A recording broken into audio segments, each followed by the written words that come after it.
The galaxy had seen many wars, but none were as cold and silent as the one between humans and the Vrixi. The Vrixi were an insect-like species with tall frames, crystal wings, and a strict sense of honor. Their queen, Queen Saraval, was known for her sharp mind and her refusal to trust any species outside her own. For years, she denied every peace offer humans made. She believed humans were too emotional, too chaotic, too dangerous. So every time ambassadors came to her high citadel, she sent them away. Humans tried again and again, but the Queen's answer was always the same: no peace. The tension became worse after the two species clashed over territory on a neutral moon named Solara 7. Soldiers from both sides patrolled opposite sides of the land. No one dared to cross boundaries. Even the smallest misunderstanding could rise into another war. But then something neither side expected happened. An underground quake shook the moon. Massive crystal roots cracked open, the ground split apart, and both humans and Vrixii were trapped under debris. Human ships detected the disaster first and sent rescue teams. They were told to help anyone they found, enemy or not. Among these rescue teams was a soldier named Ethan Hale. He was a calm, observant man with a strong build and steady eyes. People said Ethan had patience that could last through a storm. Others said he had a soft heart that sometimes made him take risks that no orders asked him to take. But Ethan always answered the same: if someone needs help, I help. His team landed in the middle of a field surrounded by cracked earth and fallen crystal shards. The wind still shook from aftershocks. Ethan carried a scanning device in one hand and a medical pack on his back.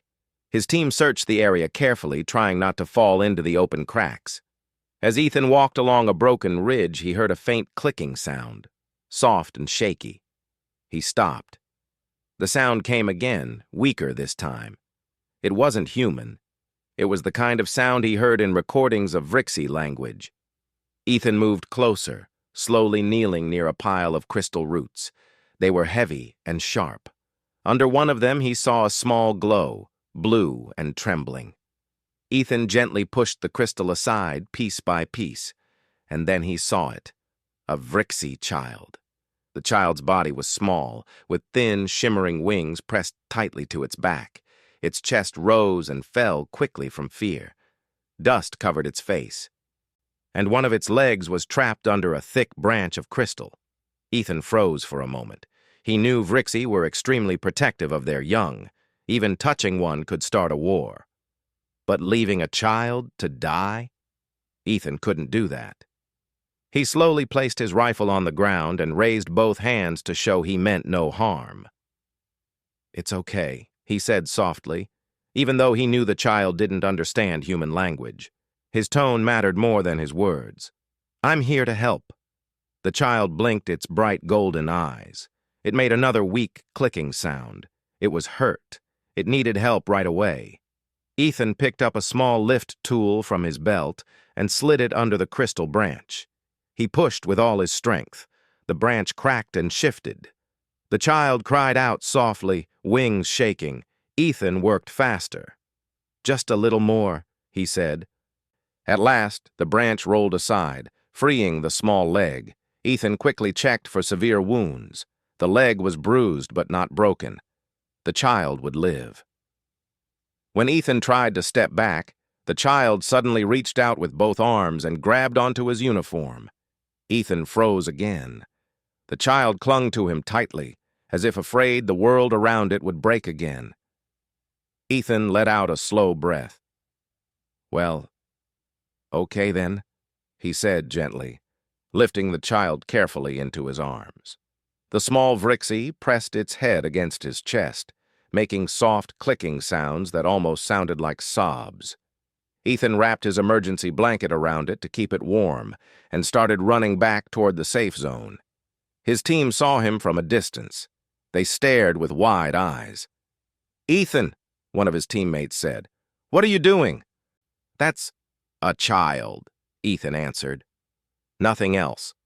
No one argued. No one had the heart to. As they reached the evacuation point, some humans whispered in surprise. No one expected to see a human soldier carrying an alien child like a newborn. Ethan ignored all the looks. He focused only on keeping the child calm. What he didn't know was that far away, the Queen herself had received the report. Inside her tall crystal palace, Queen Saraval listened to the message with burning anger. Her guards bowed before her as she rose from her throne, her wings rising behind her like blades of glass. Her child, the only heir to her throne, had gone missing during the quake. Now she learned that a human soldier had taken the child. She felt rage she had never felt before. "How dare they touch royal blood?" she said, her voice echoing across the chamber. "How dare humans think they can keep my child?" Her guards bowed low. "Your Majesty, shall we prepare the ships?" "Yes, immediately," she said. "There will be no peace until I retrieve my child myself. If humans use my child as a weapon, then I will destroy every base they have." She did not listen to her advisors who begged her to think calmly. Her heart was too full of fear. Fear for her child, and fear almost always turned into anger. Within an hour, she left her palace with a full escort of elite guards. They flew toward Solara 7 with weapons ready. Meanwhile, Ethan still tried to calm the child. He sat on a flat piece of rock with the child resting in his arms. "You're safe now," he whispered. "No one will hurt you." The child's wings fluttered softly. It touched his chest with its tiny hand, feeling the steady beat of his heart. The child did not understand human words, but it understood something deeper. This human had saved its life. Ethan noticed the child's breathing slow down. The fear faded little by little. He smiled softly. "Good. Just stay still. You'll be fine." One of his teammates approached him quietly. "Ethan, we just got a message. The Queen is coming, and she's angry." Ethan sighed. "Of course she is. And she's blaming us," the teammate added. "She thinks we took her child." "Well," Ethan said, looking down at the child who now refused to let go of him, "I guess I'll have to explain." Before anyone could respond, shadows covered the sky. A giant Vrixii royal ship descended. Its wings shimmered like thousands of diamonds. The ground trembled when it landed. The Queen stepped out with her guards surrounding her. Every human soldier raised their weapons. Every Vrixii guard aimed theirs back. One wrong move could start a battle. Ethan stood up slowly, still holding the child. He kept his hands visible and calm. The child clung to him, gripping his uniform tightly. Queen Saraval saw that. Her heart twisted. She expected her child to be crying in fear, trying to escape. But instead, she saw her child holding a human as if holding a protector. Still, her anger was too strong. She stepped forward, her wings clicking sharply. "Human!" she shouted. "Give me my child!" Ethan did not move. He did not raise the child like an object. He only spoke calmly. "I'm not harming your child," he said. "I saved them." The Queen's eyes narrowed. She did not believe him, but before she could step closer, the child suddenly wiggled in Ethan's arms, dropped to the ground, and ran toward the Queen. Everyone thought the child would hide behind her legs. But no. The child ran to the Queen, touched her hand for a moment, then turned and ran back to Ethan, throwing its arms around him again. The entire field fell silent. Humans froze. Vrixii froze. Even the Queen stood completely still. Her child, her heir, was hugging a human soldier again. Not because of fear. Not because Ethan forced it. But because the child felt safe with him. The Queen's chest tightened. She had never seen her child act like this. Vrixii children rarely showed affection, even to their own families. But this child, her child, was clinging to the human. Something inside her cracked. The anger she carried for years suddenly felt heavy and wrong.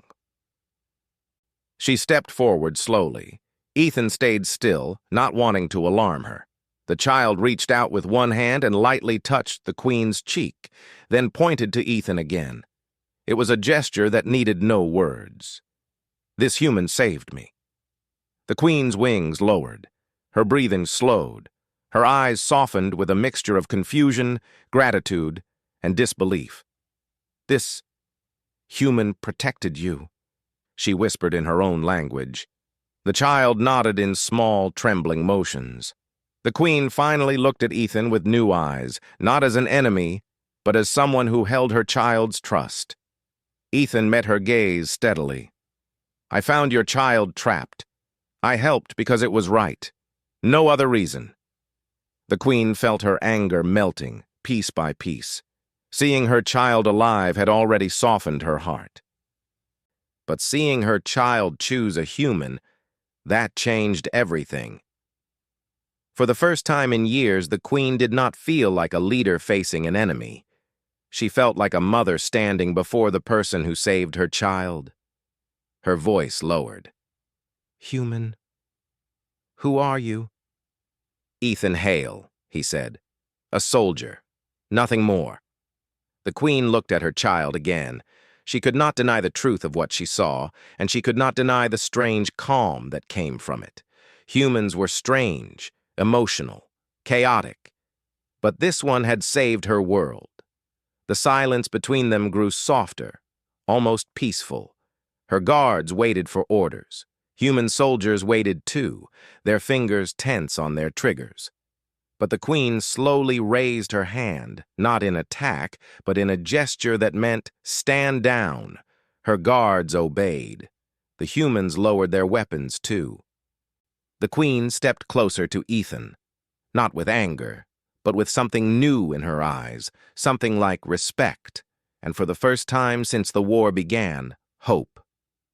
Part 1 ends with mother, child, and the human soldier standing peacefully together, something no one thought could ever happen.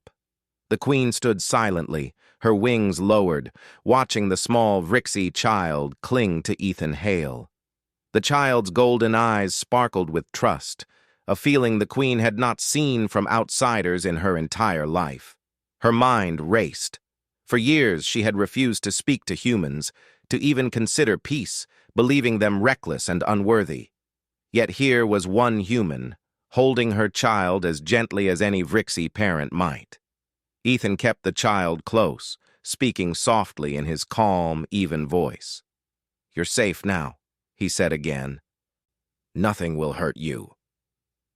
His words were simple, but in them, the queen felt honesty. No hidden threats, no clever tricks, no hidden motives, just truth. The queen's guards shifted nervously, unsure whether their queen would strike or retreat. They were trained to obey her without question, but the hesitation in her stance confused them. On the human side, soldiers remained tense, uncertain whether the queen's lowered wings meant a trap. Finally, the queen took a slow breath. She motioned for her guards to step back. A collective murmur spread through the ranks. Ethan did not move. He did not relax either. He knew the situation was fragile, but he trusted the queen's pause. Explain, she said, her voice firm but less sharp than before. Why does my child cling to you? Ethan stepped forward slightly, keeping the child close. I found your child trapped under the crystal roots, he said. It was hurt. I helped because it needed help. That is all. The queen looked at him carefully. Every word, every motion, every breath. Humans were unpredictable. They were emotional. But she felt no deceit in this man. The child's trust in him confirmed it. The queen's anger, built over years of distrust, began to melt. The small Vrixie child squirmed happily in Ethan's arms, reaching out toward him and making soft, clicking sounds. It was the same sound it had made when frightened, but now it was a sound of comfort, almost laughter. The queen's chest tightened. She had never realized how powerful such a simple gesture could be. Her voice softened. You risked your life for my child. I did, Ethan said calmly. I wouldn't leave it behind. Anyone's child deserves that. The Queen's golden eyes narrowed, then widened. He was not afraid of her, yet he did not challenge her. He spoke only the truth, without arrogance or pleading. Somehow, this balance of courage and honesty impressed her more than any display of strength or diplomacy ever could. The child finally crawled down from Ethan's arms and ran to the Queen, nuzzling briefly against her leg. Then, without hesitation, it turned back to Ethan and threw its arms around his waist again. The Queen felt a strange warmth in her chest, an emotion she had long buried under duty and anger. Her mind began to shift. She realized that trust, compassion, and courage were not limited by species. Perhaps humans could be allies, not enemies. Perhaps peace was possible, but she needed more proof. "Walk with me," she said, her voice quieter than before. "Show me where you found the child." Ethan nodded. He kept the child close, letting it cling to his shoulder as they began walking across the cracked ground. Both human and Vrixi soldiers fell back, giving them space. The Queen followed, her guards flanking her as they moved silently. As they walked, Ethan explained how he had reached the child after the quake, how he carefully lifted the crystal debris, and how he had kept the child warm with his emergency blanket. Every word was plain, without exaggeration. Every gesture was calm and deliberate. The Queen listened, her mind absorbing the story like a thirsty plant absorbing water. When they reached the site of the rescue, the Queen knelt beside the broken crystal roots. She looked at the spot where her child had been trapped. Her child's small body had been pressed tightly against sharp crystal edges, bruised and frightened. She felt a pang of guilt that she had not been there to protect it. Ethan placed his hand gently on the ground near the roots. "It was not safe," he said. "If I had waited for someone else, it might not have survived." The Queen remained silent. She studied his face, searching for any sign of deceit. There was none. The child clicked happily from the Queen's lap, running back to Ethan's side again. The Queen could not understand fully why her child chose this human, but she could see that it had. And that choice mattered more than any threat or promise. Finally, the Queen spoke again, her voice firm but tinged with new emotion. "Why? Why would you care for my child when we are supposed to be enemies?" Ethan looked her in the eyes. "Because a child is a child," he said simply. "Species does not change that." The Queen was silent for a long moment. Those words resonated in her heart. She had spent her life measuring species, calculating threats, fearing humans at every turn. And yet here was a human who acted without calculation, without fear, without motive other than compassion. Her guards whispered among themselves, confused by her hesitation. Vrixi soldiers rarely saw their queen in such uncertainty. She had always been a pillar of unshakable resolve. Now she was shaken, not by fear, but by realization. The child, sensing the change, crawled onto Ethan's shoulders and peered down at the Queen. Its tiny wings fluttered softly. The Queen reached out slowly, her hand trembling slightly. The child clicked happily, brushing its hand against hers before resting again on Ethan. The Queen's heart softened further.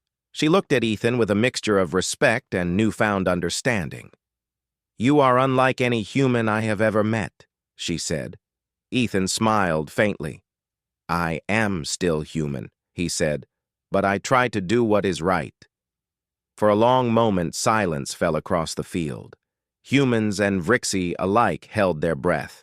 It was a fragile peace, born not from treaties or negotiations, but from trust and compassion witnessed firsthand. Finally, the Queen straightened, her wings lifting slightly. She turned to her guards. "Stand down," she commanded. "We will not fight today. This human has shown honor." The guards obeyed, some murmuring in disbelief. Human soldiers lowered their weapons as well, unsure if the Queen's decision was permanent or temporary. The Queen looked at Ethan again. "Walk with me back to my ship," she said. "We need to talk. Alone." Ethan nodded. He kept the child close. They began walking slowly, the Queen flanking them, her wings shimmering in the fading light of the Solara 7 sky. The child occasionally glanced back at its mother, then returned its attention to Ethan. As they walked, the Queen spoke quietly. "I have refused peace for many cycles," she said. "I believed humans could not be trusted. I thought our species were too different. I judged too quickly." Ethan listened without interrupting. "Seeing you protect my child," she continued, "I realize now that trust is earned, not given by blood or species alone." The words were a revelation, even to the Queen herself. She had led her people for decades with strict rules and suspicion, yet here she stood, acknowledging that a single human had shown more honor than any counselor, soldier, or diplomat she had ever known. Ethan stopped and looked out over the cracked landscape. "Peace is not easy," he said. "It requires risk, patience, and understanding, but it is worth it." The Queen nodded slowly. Perhaps it is time I learned to see humans differently." The child clicked happily and jumped down from Ethan's shoulder, running to the Queen. It chirped softly, brushing against her legs. She lifted it carefully, feeling the small body against her chest. And then, without warning, the child looked back at Ethan and made a soft, happy sound, as if to say, "Thank you." The Queen smiled faintly, understanding the silent message.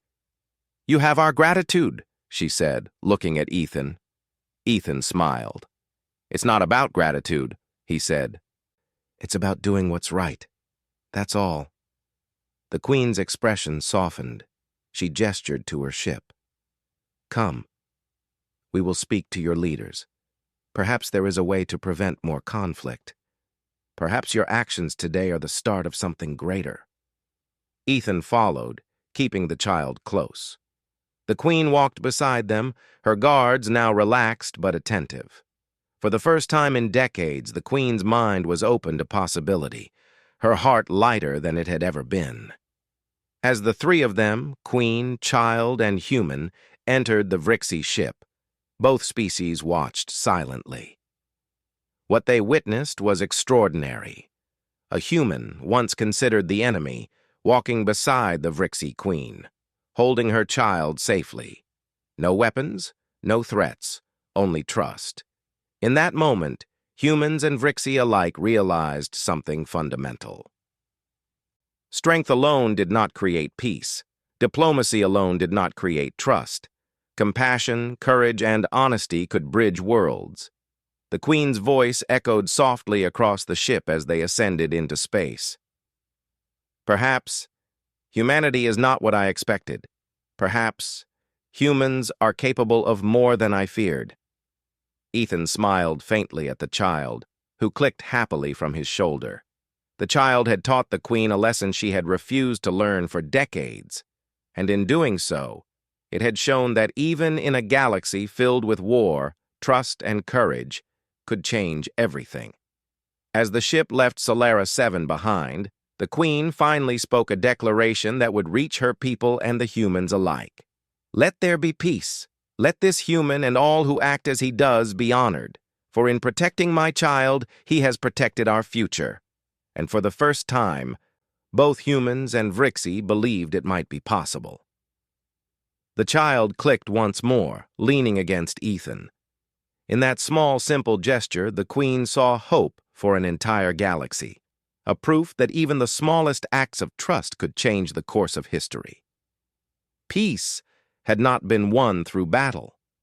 Peace had been earned through courage, compassion, and the bravery of a human who had simply done what was right.